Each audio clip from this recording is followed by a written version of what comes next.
सर्वेभ्यो नमो नमः। आज हम इस वीडियो में संस्कृत साहित्य के 5 सुप्रसिद्ध महाकाव्यों में से एक महाकाव्य नैषद महाकाव्य के विषय में चर्चा करेंगे।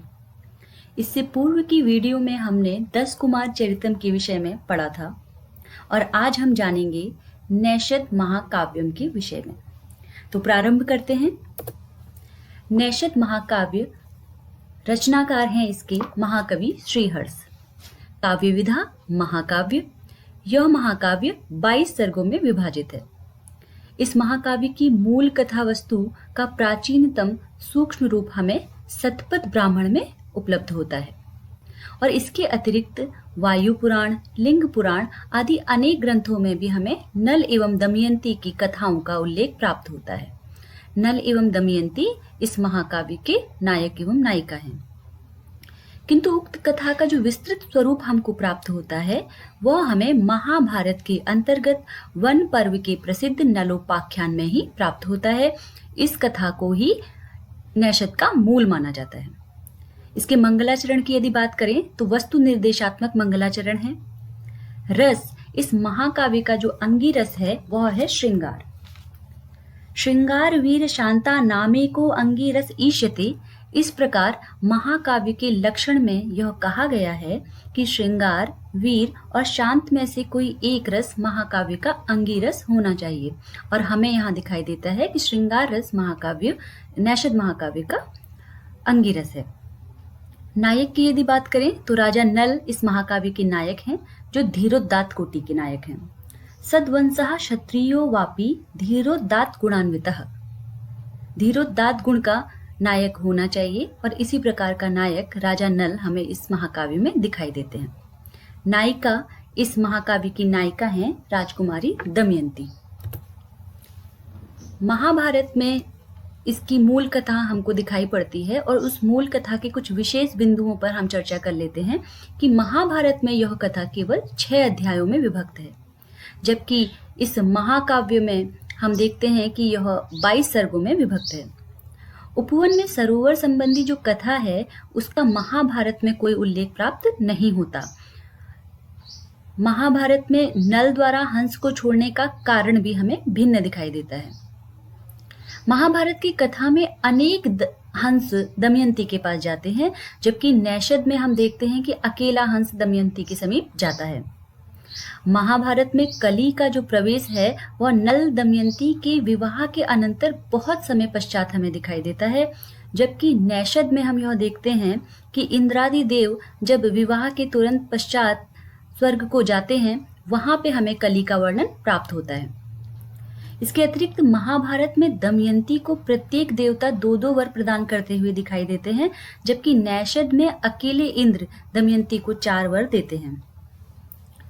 महाभारत में जब नल देवताओं के दूत बनकर जाते हैं तो वह अपना स्वरूप छुपाते नहीं हैं, जबकि नैषद में हमें यह दिखाई देता है कि राजा नल स्वयं को देवदूत करके अपना परिचय देते हैं। अब आते हैं महाकाव्य की कथा पर।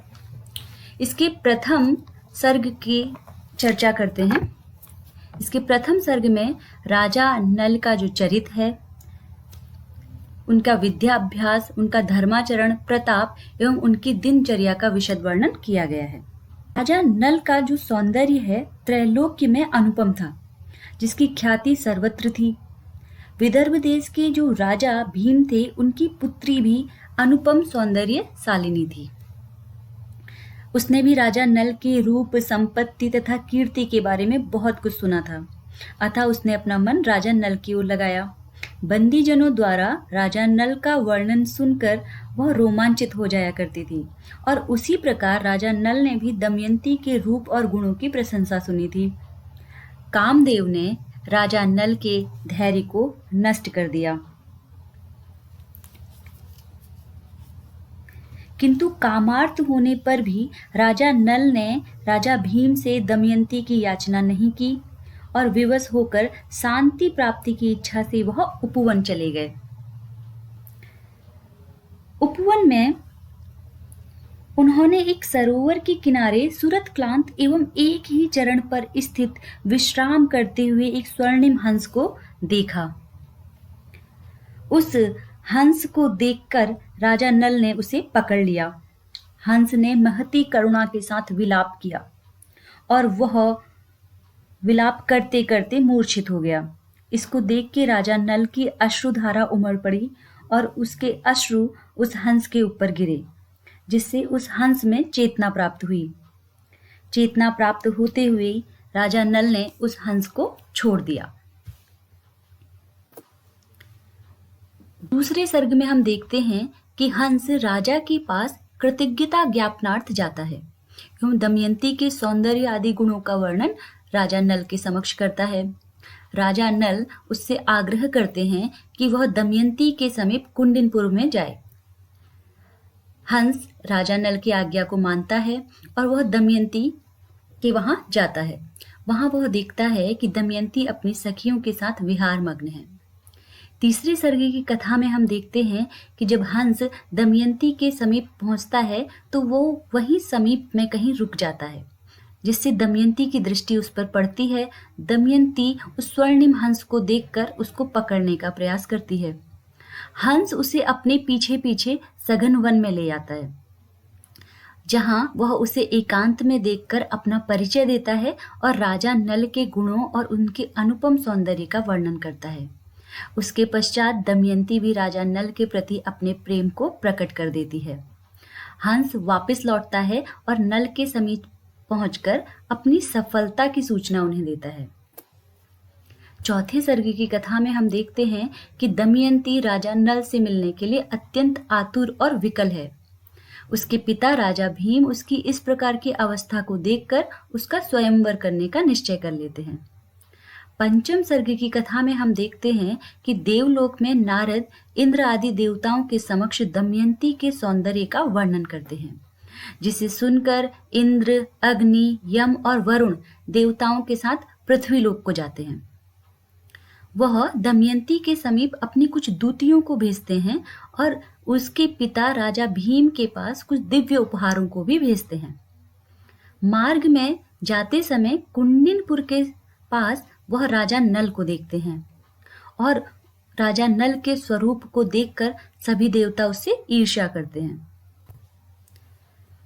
सभी देवता अपना परिचय राजा नल को देते हैं और उसके पश्चात राजा नल से कुछ याचना करते हैं। राजा नल उनके वचनों को पूर्ण करने का वचन देते हैं। देवगण राजा नल को कहते हैं कि वह दमयंती के समीप जाए और देवताओं में से ही किसी एक को वर रूप में राजी कर लेने को उसको मनाए। राजा नल यह बात सुनते हैं और उनको दुख होता है। वह देवताओं को स्पष्ट रूप से यह बताते हैं कि वह दमयंती से प्रेम करते हैं, किंतु इंद्र राजा नल को यह याद दिलाते हैं कि उन्होंने वचन पूर्ण करने का वचन दिया है। इसके पश्चात उस वचन को पूर्ण करने के लिए इंद्र उन्हें बाध्य करते हैं और इस कारण राजा नल को देवताओं की बात को मानना पड़ता है। और इस कारण राजा नल को देवताओं की बात को मानना पड़ता है और वे कुंडिनपुर को चले जाते हैं। छठे सर्ग की कथा में हम देखते हैं कि इंद्र द्वारा दी गई एक शक्ति जिससे राजा नल अदृश्य हो सकता था, वह दमयंती के भवन पहुंच जाते हैं। वहां अदृश्य राजा नल देखते हैं कि देवों की दूतियां पहले से ही वहां पहुंची हैं और वह दमयंती को देवों में से किसी एक वर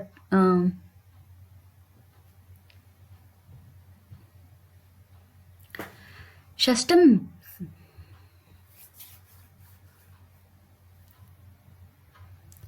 छठे सर्ग की कथा में हम देखते हैं कि इंद्र की शक्ति से राजा नल अदृश्य हो जाते हैं और अदृश्य होकर वह दमयंती के भवन पहुंच जाते हैं।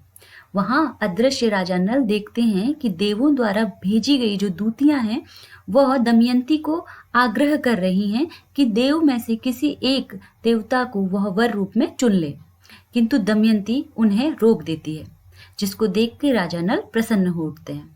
सातवें सर्ग की कथा में हम देखते हैं कि राजा नल दमयंती के सौंदर्य को देखते हैं और इसी दृष्टि से कवि ने राजा के माध्यम से दमयंती का नखशिख वर्णन किया है और इसको कहने के पश्चात राजा नल अपने को प्रकट कर लेने का निश्चय करते हैं।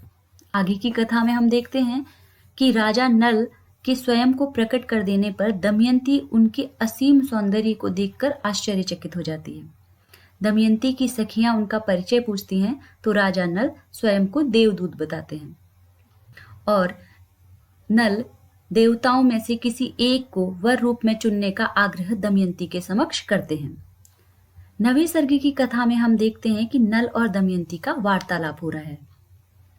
दमयंती राजा नल से देवों में से किसी को भी वरण न करने के अपने निश्चय से वह अवगत कराती हैं और राजा नल से वह आग्रह करती हैं कि वह स्वयंवर में आए और आग्रह को राजा नल स्वीकार कर लेते हैं। 10वें सर्ग की कथा में हम देखते हैं कि स्वयंवर आरंभ हो गया है और इंद्र आदि जो देवता हैं वो भी नल का वेश धारण करके वहां पे आते हैं। 11वें और 12वें सर्ग की कथा में हम देखते हैं कि सरस्वती राजाओं जो भी राजा दमयंती के स्वयंवर में पहुंचे हैं उन राजाओं का परिचय दमयंती को देती है, किंतु नल में जो उनका आसक्त चित्त है ऐसी वह दमयंती सभी राजाओं की उपेक्षा करती है और आगे को बढ़ती है और आगे बढ़ने पर वह देखती है कि 5 नल स्वरूप राजा एक साथ वहां पे खड़े हैं और उनको देखकर वह आश्चर्यचकित होती है। 13वें सर्ग की कथा में हम देखते हैं कि नल के वेश में विद्यमान एक नल और वह 4 देवता उन 5 नलों को देखकर उन 5 नलों का सरस्वती द्वारा श्लेष युक्त वर्णन किया जाता है। दमयंती देवताओं और नल में अंतर न कर सकने के कारण बहुत दुखी हैं। 14 सर्ग में हम देखते हैं कि दमयंती मन ही मन देवताओं की पूजा करती हैं। देवता प्रसन्न होकर उसे श्लेष वचनों को समझने की शक्ति प्रदान करते हैं। दमयंती नल को पहचान लेती हैं और पुष्पों की माला से नल को अलंकृत करती हैं। सभी उपस्थित गण दोनों को आशीर्वाद देते हैं। 15वें सर्ग में हम देखते हैं कि राजा भीम विवाह संबंधी तैयारियों में संलग्न हैं और राजा भीम विवाह के लिए उत्सुक राजा नल को आमंत्रित कर रहे हैं। 16वें सर्ग में हम देखते हैं कि राजा भीम द्वारा बारात का सत्कार किया जाता है और राजा नल 4-5 दिन वहां रहकर अपने राज्य में पुनः लौटते हैं जहां उनकी प्रजा उनका स्वागत करती है। 17 सर्ग में हम देखते हैं कि स्वर्ग वापस जाते हुए देवताओं को मार्ग में कली मिलते हैं। कली देवताओं को बताते हैं कि वह दमयंती के स्वयंवर में जा रहे हैं। देवगण उसे स्वयंवर संपन्न हो जाने की सूचना देते हैं। इस पर कली बहुत क्रुद्ध हो जाते हैं और वह राजा नल को श्राप देते हैं कि वह राज्य से मुक्त हो जाएंगे और दमयंती से उनको वियुक्त होना पड़ेगा। अष्टादश सर्ग में हम देखते हैं कि नल और दमयंती के प्रथम मिलन और काम क्रीड़ा का सांगोपांग वर्णन कवि ने किया है। 19वें सर्ग से लेके अंतिम 22वें सर्ग तक की कथा में इन चारों सर्गों में राजा नल और दमयंती की दिनचर्या, देव स्तुति, चंद्रोदय, सूर्योदय आदि का चित्रण प्रस्तुत किया गया है। साथ ही नल और दमयंती के विलास का भी सजीव चित्रण प्रस्तुत किया है। अंत में कवि वृत्त के सूक्ष्म वर्णन के साथ कथानक की समाप्ति हो जाती है। तो यह था महाकवि श्री हर्ष द्वारा रचित महाकाव्य नैषद महाकाव्य की कथा वस्तु। नैषद की जो गणना है वो माघकृत शिशुपाल वध, भारवीकृत किरातार्जुनीयम और श्रीहर्षकृत नैषधि चरितम, यह तीनों जो महाकाव्य है यह बृहत्त्रयी के अंतर्गत इनकी गणना की जाती है और प्रथम सर्ग के प्रारंभ से लेकर 142वें श्लोक तक वंशस्थ छंद में यह लिखा गया है। कवि श्रीहर्ष के पिता का नाम श्रीहीर तथा माता का नाम मामल्य देवी था। तो यह थी इस महाकाव्य की कुछ प्रमुख बिंदु और कुछ प्रमुख बिंदुओं में हमने चर्चा करी। नमो नमः।